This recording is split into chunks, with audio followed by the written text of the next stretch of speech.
Olá, pessoal. Esse é mais um capítulo, mais um episódio do nosso podcast Nossas Histórias da comunidade Democratizando.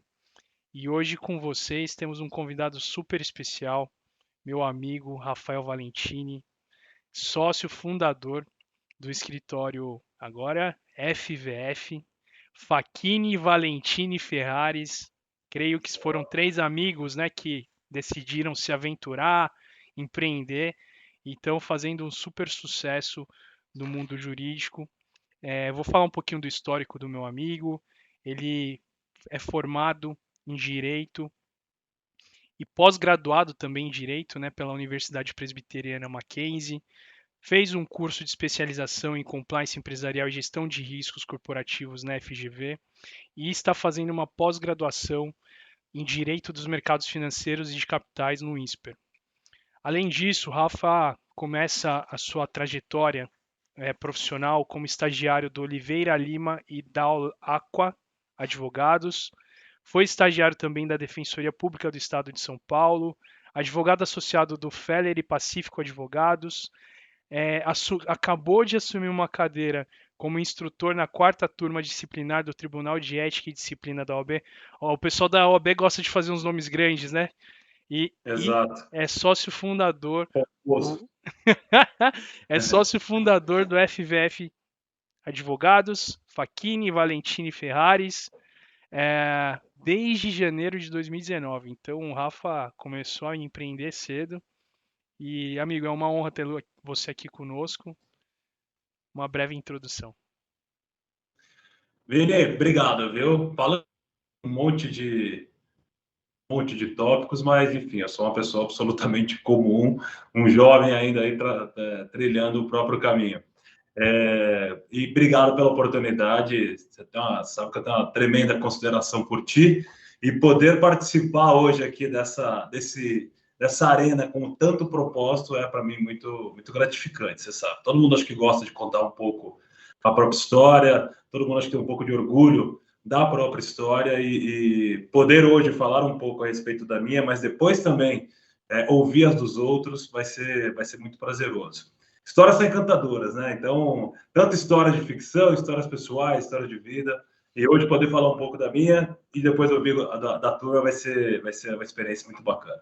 Vamos lá. Animal, meu amigo. Fico muito feliz em escutar tudo isso. Eu acho que a gente aprende muito, né, com a história de vida das pessoas. Pelo menos eu sempre adorei ficar naquela roda entre amigos e de conversas e de repente começar a escutar a história de vida de alguém, sempre tirando muitas lições, né? Acho que através das experiências, né? Mas, amigo, É isso aí. É cara, isso aí. bola tá contigo. Conta a tua trajetória aí, desde do teu início de vida até os dias de hoje. Conta aí que a gente tá curioso demais para saber. Tá contigo a bola. Boa, vamos lá. Vou ter esse privilégio aqui com essa oportunidade. Cara, tudo começa lá em março de 91, quando eu nasci. Vim ao mundo no dia 18 de março e, portanto, sou um pisciano. Me identifico muito com o signo, porque desde quando eu era adolescente eu ouvia dizer que os piscianos são sonhadores, flexíveis, pessoas emotivas. Eu falei, poxa, acho que eu me enquadro nessas características. Enfim, mais um pisciano aí que veio ao mundo em 91. Eu nasci numa família de classe média, o meu pai é funcionário público, minha mãe é advogada, mas sem exercer desde quando eu nasci. Tenho dois irmãos, um do meio e um mais novo, então eu sou o mais velho. Os mais velhos sabem o que é ser o irmão mais velho no contexto familiar, o grau de responsabilidades que se atrai, às vezes, de maneira inevitável Pois é, para amigo. você. É verdade, você tem razão. Enfim, acabei estudando em bons colégios. Eu estudei no Colégio Pentágono da unidade lá em Alphaville, inicialmente. Também fiz um ano no Mackenzie, lá no colégio, lá no Tamboré, em Barueri. E depois acabei ingressando na Faculdade de Direito, no ano de 2009, na Faculdade de Direito do Mackenzie, aí já na tradicional universidade lá do centro de São Paulo, Vila Buarque, Consolação, aí depende de qual portão que você vai entrar para você dizer qual é o bairro.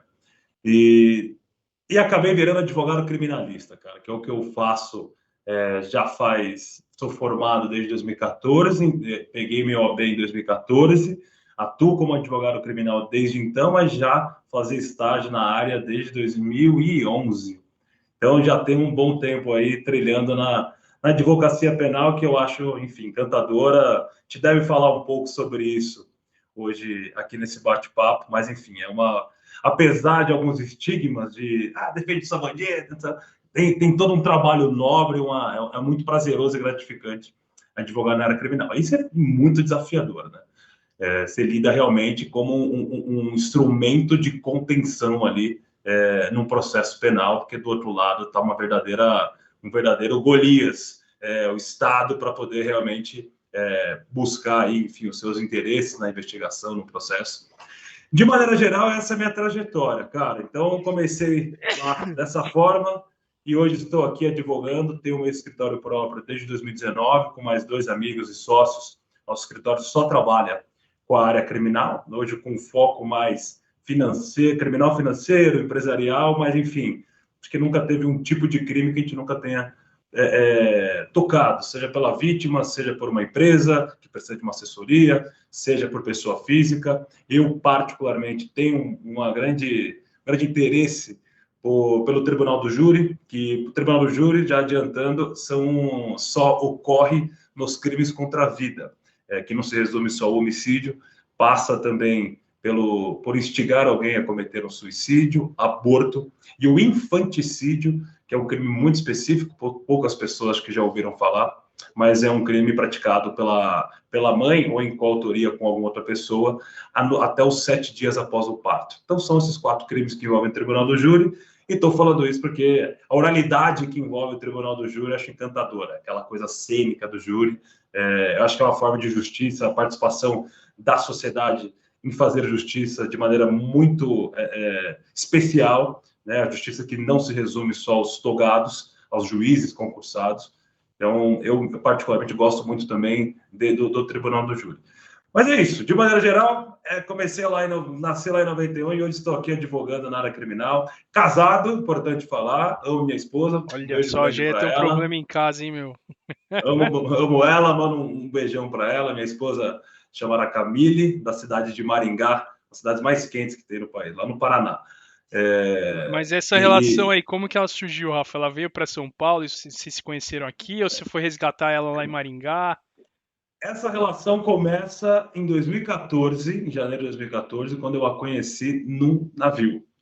Eu fui fazer uma viagem com meu pai e meus irmãos, e a esposa do meu pai, e ela foi com os pais dela para esse mesmo navio. Um navio que saiu de Santos e acabou percorrendo a costa aí até Salvador e depois voltou.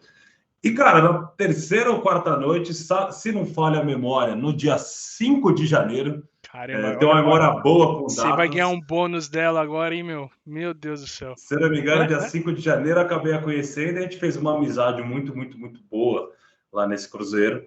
E que depois, no final do ano de 2015, a gente voltou a manter um contato, voltou a conversar, ela morando lá em Maringá, na verdade, na cidade de Mandaguaçu, uma cidade muito próxima a Maringá. E aí voltamos a conversar, conversa. Isso acabou evoluindo para uma paixão, não só uma conversa pontual de WhatsApp. E aí, em março de 2016, ela veio para cá, para São Paulo, visitar parentes que ela tem aqui. E foi quando a gente acabou saindo, se encontrando, pedi ela em namoro, formulamos aquele contrato como bons advogados para já iniciar uma relação, e a relação se deu à distância. Eu aqui em São Paulo e ela lá em Mandaguaçu, Maringá, para jurídica, por carta precatória. Então, quando um juiz pede para um juiz de outra cidade fazer cumprir alguma ordem. Então, esse é o instrumento. Então, namoro por carta precatória, porque ele sai de uma cidade para outra e vice-versa. E, enfim, passamos nesse período até 2021, quando a gente casou, dia 18 de setembro de 2021. Vocês namoraram muito tempo à distância. Bastante tempo. 5 anos e alguma coisa. 5 anos e 6 meses.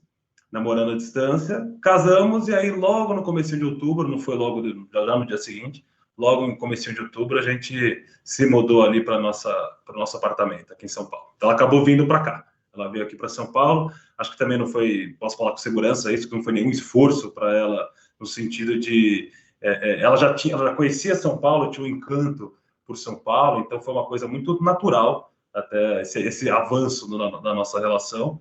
E seguimos aí até hoje. Só não temos filhos, é uma decisão por hora do casal de aproveitar o casamento, então por enquanto nada de mini advogados, estou falando no plural porque ela é advogada também. Era isso que eu ia te perguntar, ela é advogada também. Ela é advogada, ela se formou lá em Maringá, na Unicesumar. Fez direito também, advogada, advoga, e aí, enfim, um casal jurídico lá em casa. E tem discussão legal dentro de casa, discussão jurídica, ou é tranquilo? O debate sempre tem, né?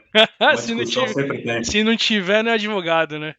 Discussão sempre tem. Teve uma vez, faz pouco tempo, que ela, na casa dos pais dela, onde ela morou, até a gente casar, o pai dela deixou um franguinho para ir descongelando em cima da cozinha, o franguinho sumiu. Ela veio falar para mim que, olha, puta certeza que foi o gato da vizinha que pegou. Eu falei, como assim, você tem prova? Foi o gato? Como bom criminal, eu falei, não adianta sair já acusando o gato. Aí a gente tem o debate, mas porque ninguém poderia ter feito isso nessa casa, sumir com frango. Eu falei, não, ninguém vai poder acusar o gato sem nenhuma prova ou evidência. Eu quero uma filmagem, eu quero ver a possibilidade real desse gato entrar nessa casa e poder pegar o franguinho. Então, assim, essa é só uma brincadeira, mas tem debates também mais acalorados. Eu, como trabalho na área criminal, na área penal, ela na área trabalhista, um pouco de civil também, a gente acaba trocando ali alguns debates diários mesmo. Ela me pergunta coisas. O criminal está muito presente no dia a dia, né?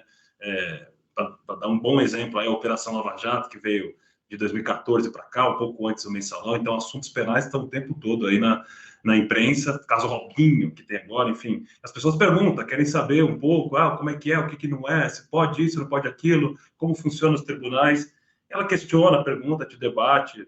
E no direito nada é certo. Há uma boa frase que fala que no Brasil até o passado é incerto, então o direito ainda é mais incerto ainda. Então rende bons debates. E essa frase tem se repetido cada vez mais, né?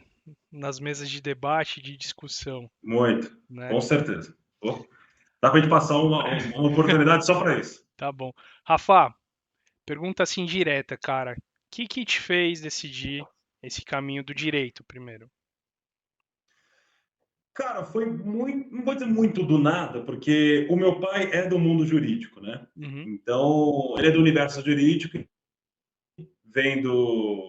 ele no dia a dia, envolvido no universo jurídico, mas até o terceiro colegial não passava pela minha cabeça, mais especificamente até a metade do terceiro colegial, eu lembro muito bem do período, passar pela cabeça fazer direito. O que eu queria, acima de tudo, era fazer jornalismo, especificamente na Casper Libero. Tinha uma, sei lá... Você tinha uma fixação. Você tinha uma fixação. Tinha, Avenida Paulista, movimentação, adoro cidade grande, aquela confusão toda. Falei, puta, imagina fazer jornalismo aqui na Casper Libero. Era encantador. E, a bem na verdade, eu pensava muito no jornalismo esportivo já naquela época, porque eu gosto muito de futebol. Não vou dizer qual time eu torço, mas vou dizer que ele é o único bicampeão mundial da FIFA. Acho que quase todos, para não dizer todos, irão entender onde eu vou chegar. Agora eu entendi porque você não quis dizer o nome, né? Porque dá vergonha de falar, né? Entendi. Que isso, desculpa. O alvinegro mais amado deste mundo. E aí, enfim, tinha essa... Sonhava com isso, né? Via programas esportivos o tempo todo. Falava, cara, deve ser fantástico ser jornalista esportivo. Mas isso foi meio que se desconstruindo também, meio que do nada. Nesse período de segundo semestre do meu terceiro colegial. E, paralelo a isso, aí vem um ponto principal. O meu pai me sugeriu, falou, cara, por que você não dá uma estudada nessa apostila para um concurso que vai ter para o Tribunal Regional do Trabalho? É um dos tribunais do trabalho, de causas trabalhistas que nós temos no país, fica ali na Rua da Consolação, perto do Mackenzie. Eu falei, tá, mas enfim, qual o propósito? Ele, o que você acha? É uma apostila não era para concurso para juiz nem nada, mas era para escrevente, auxiliar ali do dia a dia nas varas trabalhistas, etc. E caía com matérias de direito, evidentemente. Fui estudar as matérias de direito. Ele me comprou uma apostila que você vendia na época na banca.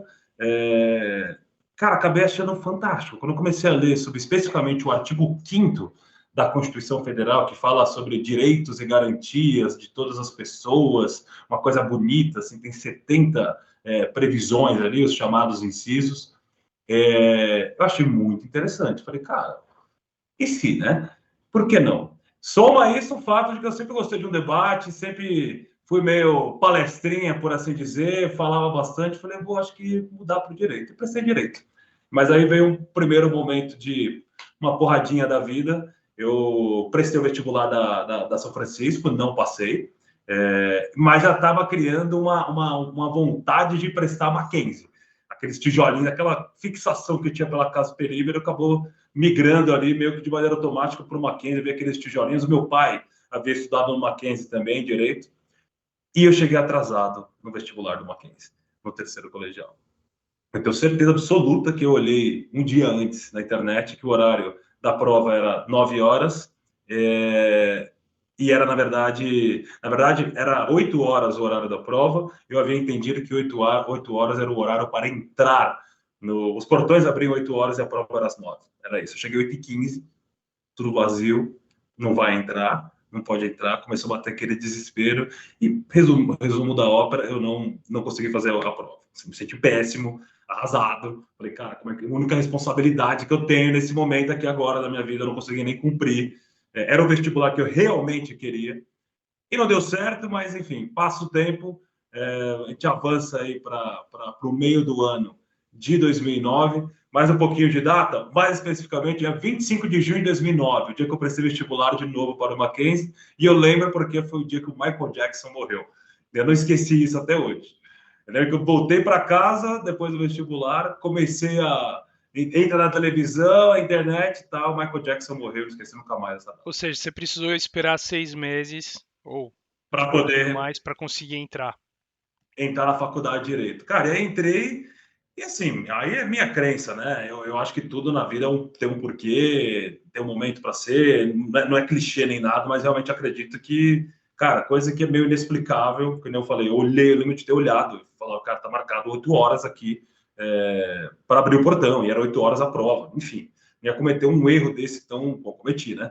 Mas enfim, era para ser, e tô dizendo isso porque, cara, entrei numa sala fantástica, pessoas fantásticas na minha sala lá no Mackenzie. Eu fiz amigos lá que vão ficar para a vida inteira, são amigos até hoje, cada um na sua área. Tem gente da área tributária, tem um que virou delegado de polícia, tem outro da área societária. Então, assim, gente da área criminal como eu, um mais velho, que já era um ícone, um economista, tem a idade do meu pai, e fez direito já sendo um economista renomado, e hoje, poxa, sempre foi um segundo pai aí, ali na faculdade, e um grande amigo que acabou virando. E terminei aí a faculdade de Direito. Me formei no meio de 2014, de 2014 eu colo o grau. Já prestei, Direito, para quem não sabe, você pode prestar a prova da OAB antes de concluir o curso.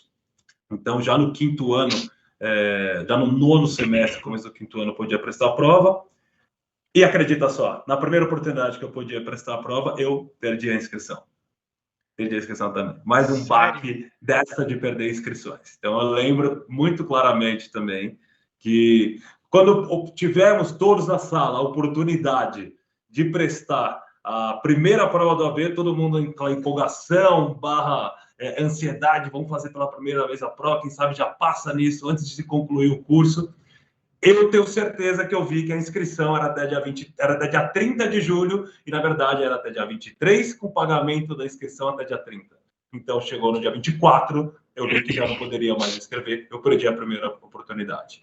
Eu fiz a segunda oportunidade que eu poderia, a minha primeira prova, e fui muito feliz, acabei passando. Passei, então, fiz a segunda fase já em fevereiro de 2014, fui aprovado, ali na risca, mas fui aprovado, o importante é a aprovação, e me formei no meio do ano de 2014. Aí eu já estava trilhando a minha área no criminal. E a segunda fase da OAB você escolhe o tema, né? Se é Você trabalhista, escolhe o tema. criminal.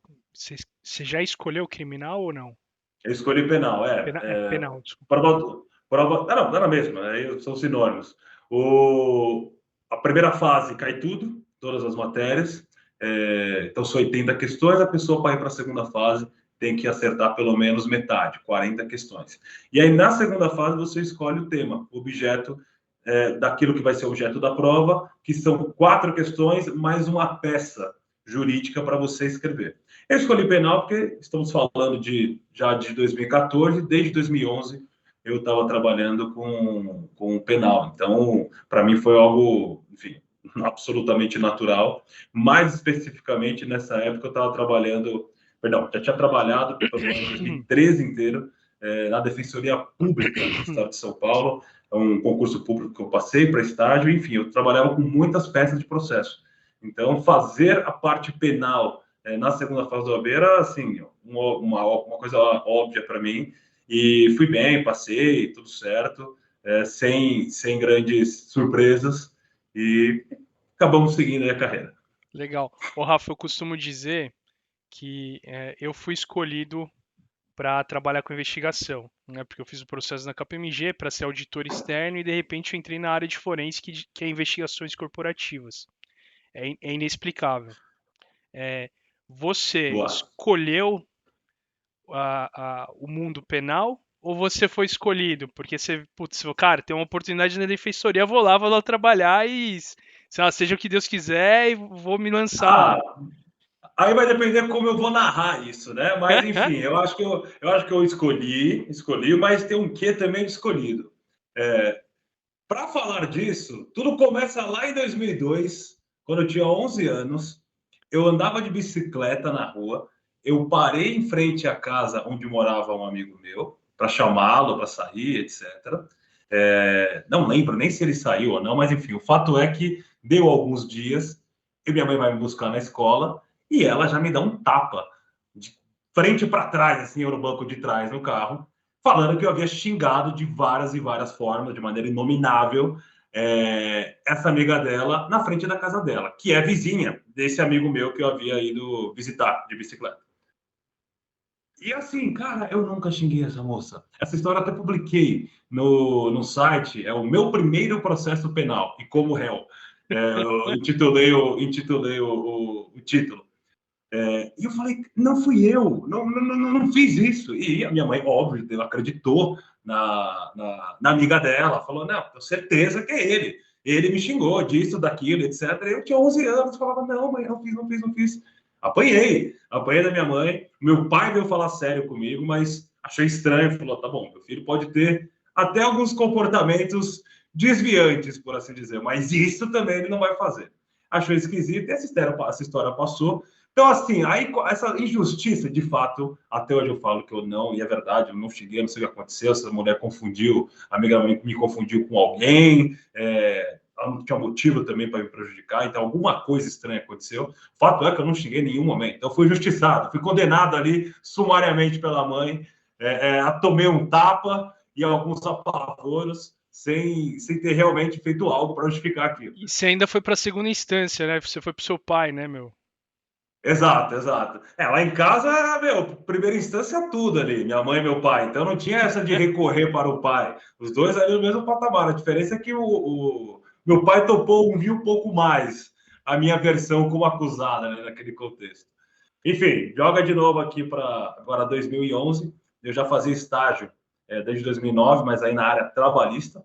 E aí em 2011, cara, eu começo a ter aula de direito penal na faculdade, começo a me encantar, começo a achar interessante, e falo, meu, apesar de estar feliz aqui no escritório, trabalhando num dos maiores escritórios do país, na área trabalhista, tá feliz aqui, mas estou muito no começo da faculdade, estava no quinto semestre. Falei, se eu conhecer o penal, um escritório, em 2011 já, eu tô lá estagiando na área trabalhista, num dos maiores escritórios da área trabalhista do país, feliz lá dentro, com as pessoas, com o aprendizado que eu estava tendo, pessoal e jurídico, mas com aquele encanto do penal na faculdade, eu falei, cara, e se eu aproveitar esse período de 5 anos da faculdade para também conhecer outras áreas, no caso, conhecer a área penal.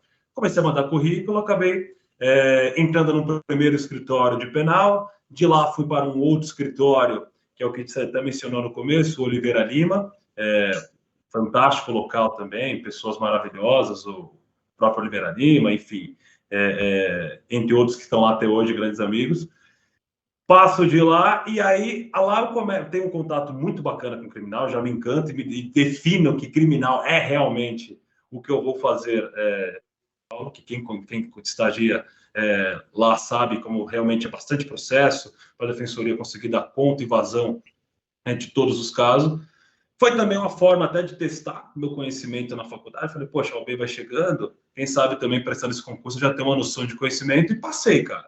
Passei e falei, vou fazer. Fui fazer, fiz esse estágio.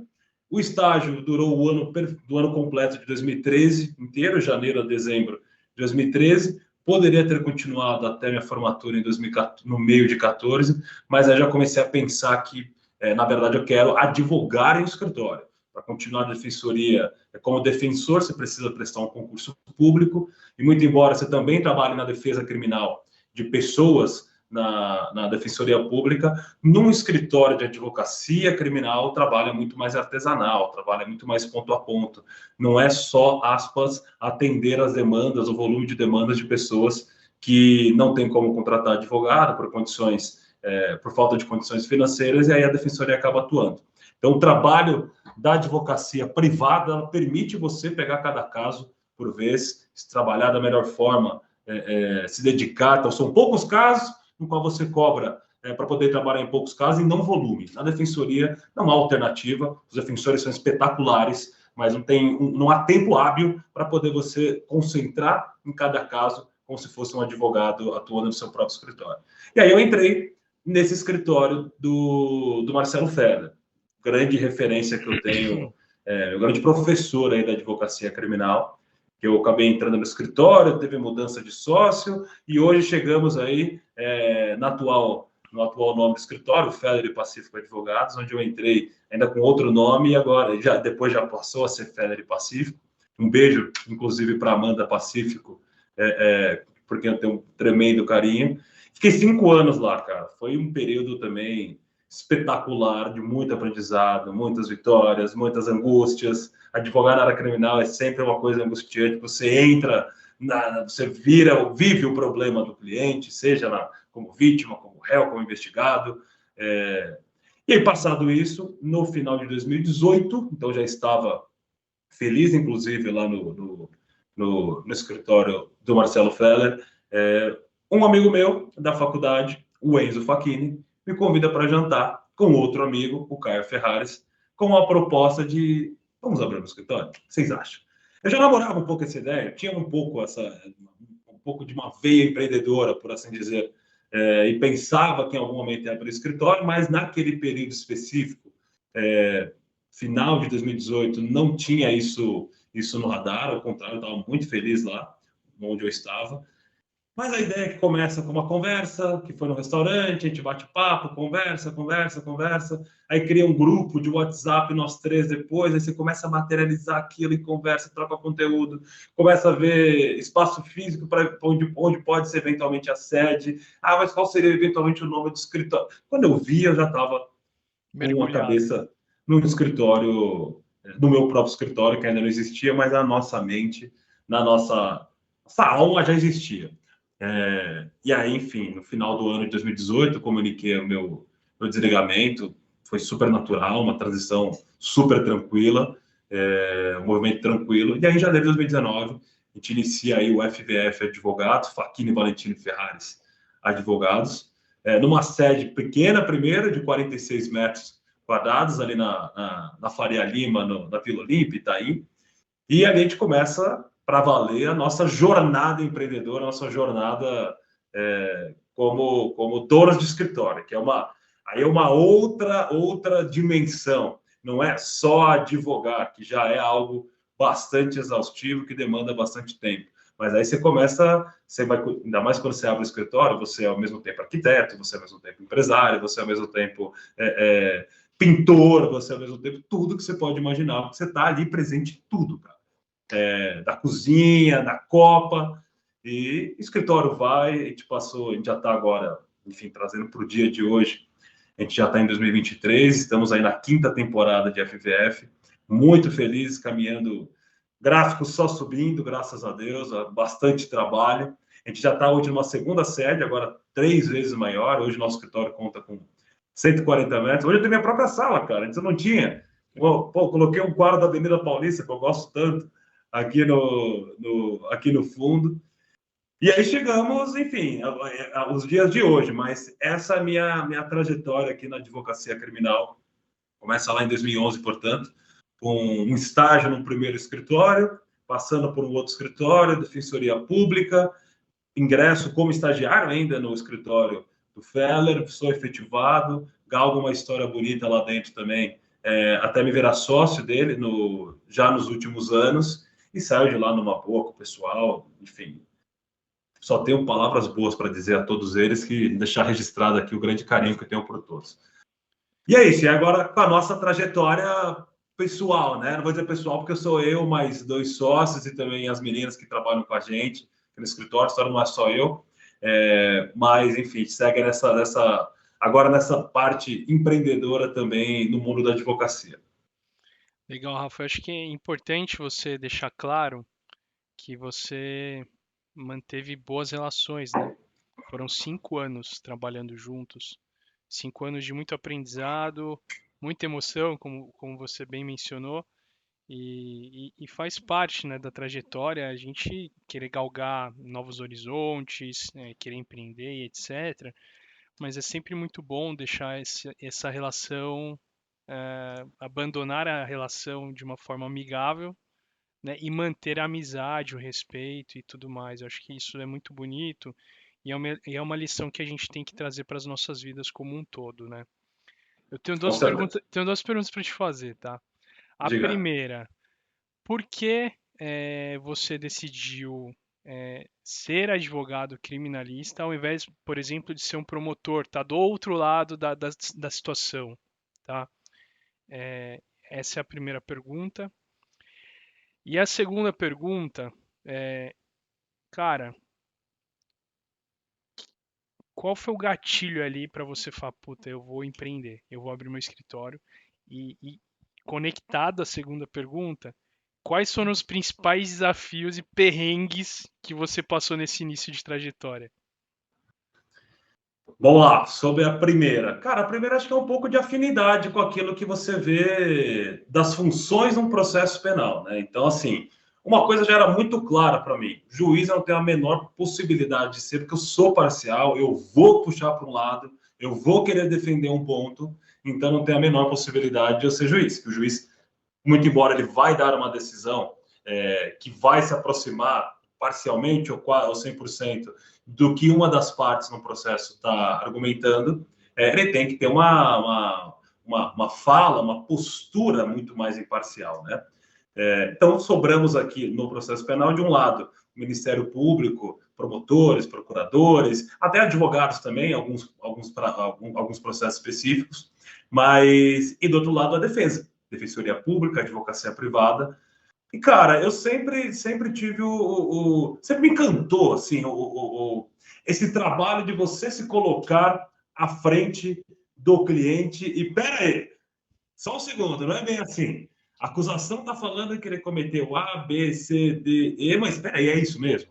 Quer dizer, é um rolo compressor muito grande quando você olha que tem de um lado o Ministério Público, uma instituição cheia de aparato, tem a polícia que investiga, e, cara, injustiças acontecem.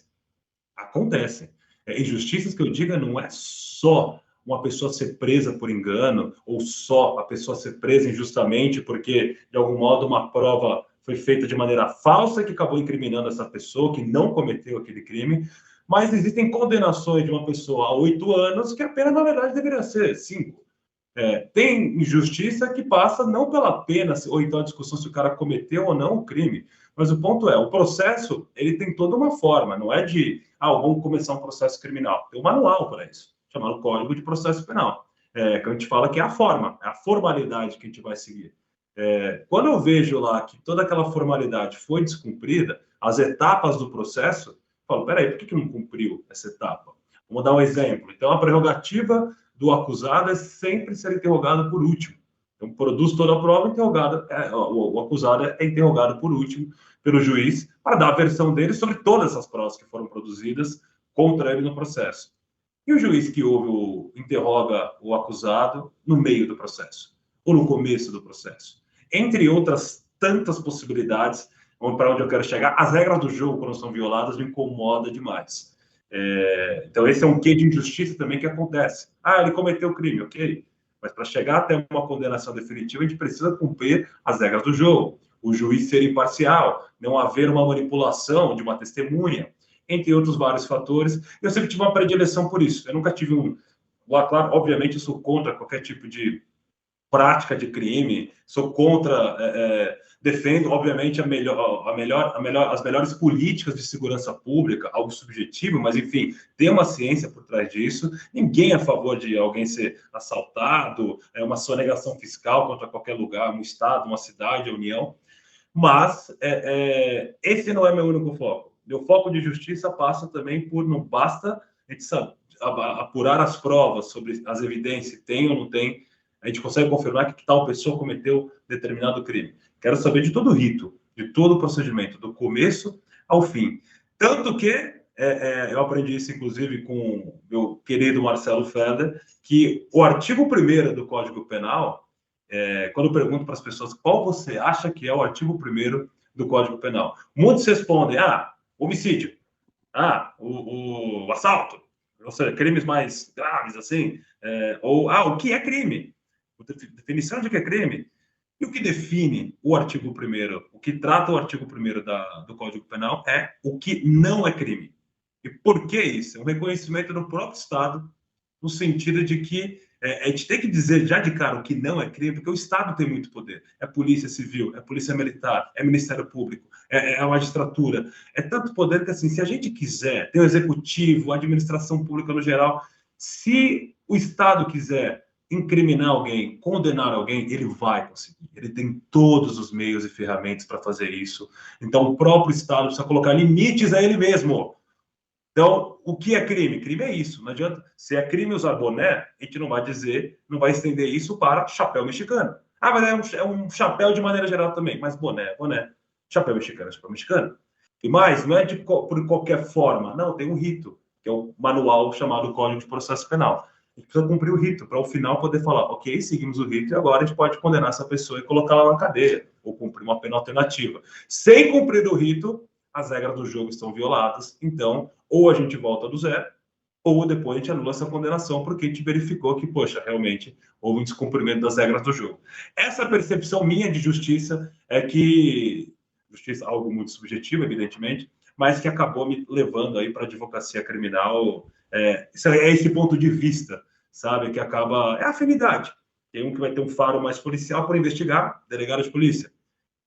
A outra vai ter uma percepção mais de eu quero fazer a minha justiça, eu quero colocar em prática o meu conhecimento pelo direito e aplicar isso com uma grande tese, algumas teses, vai seguir a magistratura, ter um faro mais pela condenação, ouvir a sociedade, representar a sociedade em assuntos sensíveis, como, por exemplo, dar início a um processo criminal, ou questões coletivas, o Ministério Público. Eu acho que cada um no seu papel, é uma questão de afinidade. Legal. E antes de você pular para a próxima pergunta, quais características, na sua opinião, um advogado criminalista precisa ter para conseguir ter êxito na profissão? E, aliado a isso, cara, o que você mais valoriza na hora de contratar um profissional? Bom, vamos lá. Eu acho que tem algumas, eu não sei definir uma escala, talvez de agora já definir uma escala de prioridades com relação a essas habilidades, mas assim, combatividade, eu acho algo imprescindível no advogado criminal. E o que é combatividade? Você não pode abrir mão, renunciar a qualquer tipo de carta que você tenha para brigar pelos interesses do seu cliente. O que eu quero dizer com isso? Se eu posso descobrir uma testemunha, chegar a fazer contato com uma testemunha para confirmar que ela realmente pode ser útil no meu processo, na defesa de alguém, na acusação de alguém, é meu dever ir até lá. Se eu tenho uma tese que surgiu durante o processo, alguma tese de, olha, acho que um artigo da lei, uma parte daquele procedimento chamado processo penal não foi cumprido, eu não posso renunciar a isso. E isso tem que ser brigado até a última possibilidade. Não é o esperneio, você fica numa linha muito tênue entre aquilo que é combatividade e aquilo que é o exagero, o abuso. Mas essa fronteira muito... É chegar na fronteira. Essa combatividade, amplo conhecimento da legislação, E do dia a dia. Por que do dia a dia? Para dar um exemplo, a gente tem 16 grupos de juízes que julgam matérias criminais no Tribunal de Justiça de São Paulo. Cada um pensa diferente. Cada grupo tem grupos mais duros, tem grupos mais, não vou dizer garantistas, mas grupos mais que têm uma tendência a acolher mais pedidos da defesa do que esses grupos mais duros. E depender em qual grupo, que a gente chama de câmaras criminais, caia meu caso, eu vou ter um discurso diferente, meu interlocutor é diferente. Então, isso vale para os tribunais de São Paulo, os tribunais dos outros estados, os tribunais federais, os tribunais superiores, que é o STJ, o STF. Então, você mapear, ter essa leitura do jogo, de maneira geral, falo muito dessa questão de jogo, um xadrez jurídico mesmo, isso é fundamental, não é só conhecer a lei. A lei fala A, e aí, às vezes, o tribunal dá uma driblada e fala que A, na verdade, não é A, é um pouco de B. Às vezes, ali cabe interpretação. A Constituição fala que a casa é asilo inviolável. O que é casa? Um juiz mais duro, mais restritivo, vai falar que casa é apartamento. Casa. Um juiz mais com uma visão mais humana, mais aberta, vai falar que o barraco da pessoa que mora embaixo da ponte, ali é a casa dele. O flat onde eu estou me hospedando por uma semana é casa? O hotel onde eu estou por 15 dias é casa? Isso é discussão. Agora, como eu vou saber o que pensa cada um? Eu preciso mapear isso, eu preciso entender as correntes. Então, esse tipo de conhecimento amplo que eu acho imprescindível no advogado. E organização, que sem organização também você se perde um pouco. E aí, para tentar cumprir tudo aquilo, todas as suas tarefas jurídicas, não jurídicas, e também respirar um pouco e ter vida pessoal, você acaba seguindo atalhos, vou fazer de qualquer jeito esse trabalho, essa peça, não vou me preparar direito para essa audiência. Então, uma organização também é fundamental.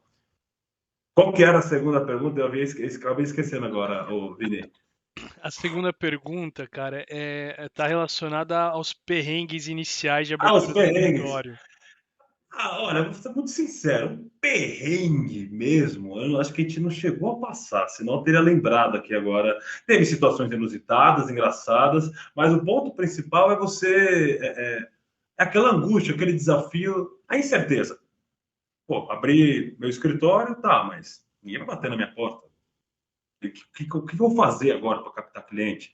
Os advogados, talvez, não sei se todos sabem, mas os advogados não podem fazer publicidade ostensiva de acordo com o código de ética da OAB. Então, como é que onde eu vou captar cliente? Não é algo que você, não é algo que você faz esse trabalho de captação, de apresentar seu trabalho, e você já tem resultado no dia seguinte. Se eu falar para você, eu tenho 5 horas agora para trabalhar fazendo bolos. Eu vou fazer X número de bolos. Se eu tiver 8 horas, eu vou fazer um pouco mais que X. E eu vou estar vendo esse resultado. Se eu colocar uma construção, se eu colocar um tijolo, depois eu coloco outro tijolo e mais um tijolo, eu vou estar vendo isso crescendo. Nesse trabalho de captação, você não enxerga. E o resultado pode vir daqui um dia, daqui uma. Então, essa angústia de ter o conhecimento, estou confiante para tocar um caso sozinho, para fazer eu mesmo a estratégia para o caso, mas como eu vou ter cliente? Então, essa questão da captação é uma coisa muito desafiante, angustiante. E a gente não chegou a ter um perrengue no começo, ao contrário. A gente ficou até surpreso. Eu e os meus sócios, começamos só nós três, sem contratação de ninguém, nenhum colaborador na época. Acabou vindo coisa, sabe, de onde você menos imagina. Então, mais ou menos é aquela ideia do universo de vai dar certo, vamos lá que vai dar certo. Vai em frente, segue o plano. Então, acho que não vou dizer que é um perrengue, mas essas angústias iniciais, que também se faz um investimento para montar uma sede legal, equipar o escritório, então você compra um notebook bacana, você compra até um terno novo para poder se apresentar melhor numa sala de reunião. E você vai fazendo esse investimento, você não tem aquele retorno imediato, você não tem o mesmo retorno, pelo menos no nosso caso, que a gente já recebia, os valores que a gente recebia como advogados contratados dos nossos escritórios anteriores. Então, a gente vai ter um pouco essa angústia, mas é muito prazeroso. Aí eu estaria focando só no lado, falando dessa forma, pode estar focando um pouco no lado negativo, mas essa angústia misturada com as outras... os benefícios da experiência, elas ficam pequenas, assim, essas angústias. Então, perrengue acho que não teve, importante dividir essas amarguras, angústias, mas ficam pequenas perto de tudo que é positivo que vem no pacote, empreender na área jurídica. E Rafa, uma pergunta que eu esqueci de fazer, cara. Os seus dois irmãos também decidiram pela carreira jurídica ou eles foram para outra área? O do meio, sim, é advogado empresarial, societário, trabalhou com tributário já também, mas ele tem um pontinho importante aqui, que ele é um ano e meio mais novo que eu. Então, a gente é quase gêmeos, por assim dizer. A gente cresceu muito, muito próximo. Ele também estudou na mesma faculdade que eu, a gente ia para a faculdade, viveu junto à faculdade, amigos em comum, etc. Ele se formou, foi efetivado na área trabalhista, não, perdão, na área tributária no escritório, mas ele sempre teve um sonho de ser músico. Ele, desde a adolescência, tocava violão, guitarra, teve banda. E aí, depois já de formado, com a OAB na mão, falou: cara, quer saber? Vou em busca desse sonho.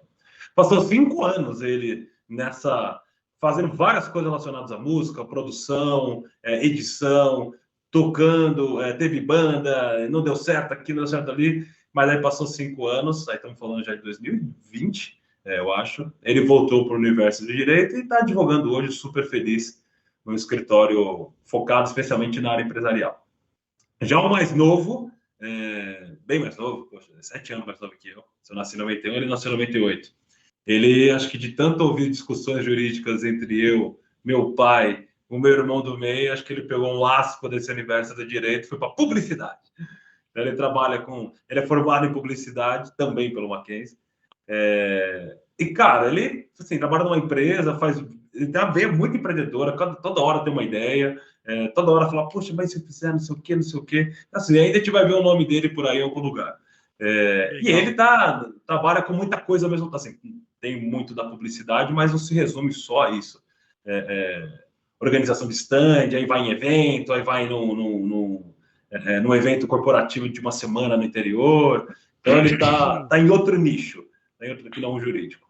Eu já vou pegar o contato do seu irmão mais novo, hein, Rafa? Vou precisar dele aí daqui a pouco, hein? Opa, Lucas Valentini, é só procurar, Lucas Olha Valentini. lá, já fez o merchan do irmão mais novo, agora faz do irmão do meio também, né, pô? Guilherme Valentini, Muito cujo bom. único defeito é torcer para aquele time que fica ali na Pompeia, ali Cara, perto de Perdizes. É o já, único já, defeito não, que da não. minha esposa também, antes que eu esqueça. Também é o único defeito da minha esposa também. Bom, não conheço seu irmão nem sua esposa, mas já tô gostando bastante dos dois, viu? Não, nem fala isso. Nem fala. O momento está muito bom para pro lado verde e branco. Vamos mudar o assunto futebol. Ô, Rafa, a gente já vai caminhando aqui pro final e eu vou fazer aquela famosa bate-bola, jogo rápido da Marília Gabriela, tá? E Boa. perguntas rápidas aqui, né? E para que você também possa dar uma resposta rápida. O que significa família para você? Estrutura pilar. Tá. Estrutura pilar. Acho que isso é imprescindível na vida de qualquer pessoa. Sua esposa? Companheirismo. Fidelidade, não no sentido apenas do amor, mas aquele companheirismo mesmo, aquela cumplicidade, melhor dizendo. Tá. A sua profissão? Desafio.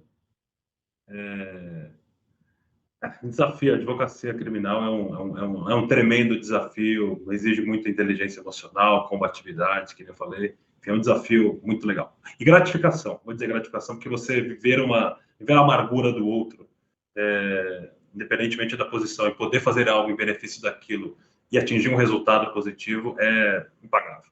Uma sensação única, realmente. Acho que a gente vai voltar nesse ponto aí. O seu escritório? Meu escritório, cara, eu acho que o meu escritório representa, de algum modo, o que eu tenho, talvez, o que eu talvez tenha de melhor. Né? Não toco sozinho no escritório, mas seja uma referência, é simbólico para mim o escritório. Né? Eu faço parte dessa estrutura, dei origem a essa estrutura. Então, meu escritório é meu dia a dia, minha casa, é algo que simbolicamente é muito poderoso para mim, você poder criar uma estrutura do zero, começar uma trajetória com outras pessoas, e você vê isso crescer, e outras pessoas com outras histórias participando disso, no caso dos advogados que trabalham com a gente, pessoas que já passaram pelo escritório, assim, é algo muito simbólico para mim, ver o escritório, as coisas acontecendo da forma como vem acontecendo. Legal. E eu queria que você explorasse um pouco, falasse um pouco sobre as suas crenças e sobre os seus valores. Cara, eu acredito em crenças, eu acredito muito no que é para ser, vai ser. Eu acredito demais nisso. Por mais que a gente tenha uma tendência a tentar controlar tudo o tempo todo, né? O máximo possível, isso mistura um pouco com ansiedade, isso mistura um pouco com... mistura muito com ansiedade. Mas tentar, aquilo que está no seu controle, faça, mas também tem coisa que é para ser e vai ser, tem coisa que não é para ser e não vai ser. Tem uma crença muito forte nisso. Eu tenho uma crença muito forte em energia. E eu digo isso da maneira mais ampla possível, que é aquela coisa de tem gente que você bate o olho 5 minutos numa conversa e fala, cara, não bateu. E não é porque a pessoa foi mal com você, você foi mal com ela, porque não bateu, não deu certo. Por mais que você tente ser legal e ela também com você, não bateu. E tem gente que é impressionante como parece que vocês se conhecem há 30 anos e estão ali há 30 minutos se conhecendo. Isso vale para tudo, desde quando você vai conversar com uma pessoa que você não consegue olhar no olho porque tem alguma coisa incomodando, ou o dia que você acorda e fala, cara, hoje eu estou me sentindo bem. É o dia que o compositor faz a música, é o dia que o cara performa da melhor forma possível no trabalho dele. Então, muito essa questão de energia, que a gente tem que cultivar isso, mas também vem algo de fora, sabe? Você está, acredito muito nessa questão da energia em volta também, somada a você ser um produto muito daquilo que está ao redor de você, né? Então, se você tem pessoas que têm bastante engajamento com a família, bastante comprometimento com a família, com o trabalho, com pessoas que realmente têm o mesmo sonho da mesma forma que você, ainda que os sonhos sejam diferentes, tem esses valores de, poxa, valores mais sentido mais amplo, seja ideológico, seja de vida, perspectiva de vida, você acaba sendo um produto disso. Acredito muito que a gente é influenciado, a questão do ser humano, eu acho, realmente, se você for olhar em volta, poxa, acho que eu tenho um pouco das pessoas que mais convivem comigo ao redor. E a gente lê bastante em livros, artigos, ouve em palestras e tudo. Então, essas são as crenças mais poderosas, talvez, que eu tenho, que eu me lembro aqui agora. Você falou de valores, passa um pouco por tudo isso que a gente falou. Eu valorizo muito, pesa muito para mim a humildade que a pessoa tem. E quando eu digo humildade, não é você baixar a cabeça para todas as pessoas, mas é você, por qualquer motivo, ou até ser, às vezes, uma pessoa quase que falsa num determinado contexto. Mas a humildade de reconhecer e com você mesmo. Poxa, as oportunidades não são iguais para todos. A corrida não é igual para todos. As pessoas têm seus próprios dramas, as pessoas têm suas próprias reações, as pessoas têm suas próprias emoções. Então, você tem que ter uma humildade de entender que, pô, se você tá bem, o outro não tá legal, baixa a bola. Baixa a bola não quer dizer que você é o supra-sumo. Você é o vencedor e o outro o fracassado. Às vezes é um momento de vida, não é a vida. Já é uma foto da vida, não é o completo momento, não é a vida por completo dos dois. E com você mesmo, a gente é muito duro com a gente mesmo, tem que ter humildade com a gente mesmo de falar, tá bom, eu combinei de correr 5 vezes por semana, fiz 4, tá bom, não sou uma pessoa pior por isso. Estou dando um exemplo bobo, mas no trabalho, dei o meu melhor, estudei para passar no concurso, não consegui, dei o meu melhor, não era para ser agora, faltou um pouco mais de controle emocional, às vezes, ali numa questão, um pouco mais de tranquilidade, então ter essa humildade consigo mesmo também de, calma, vai ficar tudo bem. Acho que a gente tem que ter todo mundo. Valorizo demais a empatia. Isso é uma coisa que a advocacia criminal me trouxe muito, especialmente na defensoria pública, que é você realmente colocar o sapato do outro. De que nem eu falei já, acho que a corrida da vida é diferente para todo mundo e alguns saem, e eu me coloco até nesse bolo privilegiado, alguns saem na largada mais à frente, outros saem da largada lá atrás, muitos saem da largada lá atrás. Então, você ter uma empatia de entender sobre esse aspecto, entender que, cara, tem pessoas que estão. Às vezes a pessoa está num dia ruim, cara. Você falou alguma coisa para ela, entendeu de maneira atravessar porque está num ponto, está num dia ruim. Mas falou uma coisa que não é por maldade, mas aí machucou, entende? O que aquela pessoa pode estar pensando? Pode parecer banal para você, mas é que nem aquela comparação com você pisar no pé de uma pessoa no metrô lotado. Você pisar no pé da pessoa no metrô lotado, pode ser algo banal. Pô, precisou, desculpa, tal. Mas aquela pessoa pode estar com o carro. ela pode estar machucada e ninguém vai ver, porque ela está com sapato, ou, enfim, está cobrindo, está com tênis. Aquela pessoa vai sentir muito mais machucada por aquela ação que 99% das pessoas. Cara, você falou bastante coisa, hein, Rafa? E bastante coisa que eu valorizo e que pode nos tornar cada vez mais fortes. Inteligência emocional foi algo que você pontuou. Empatia foi algo que você pontuou e que a profissão trouxe. E para ser bem sincero, tem um certo preconceito com advogados criminalistas, né? E cara, eu nunca tinha pensado sobre esse prisma, né? Cara, que poderoso é.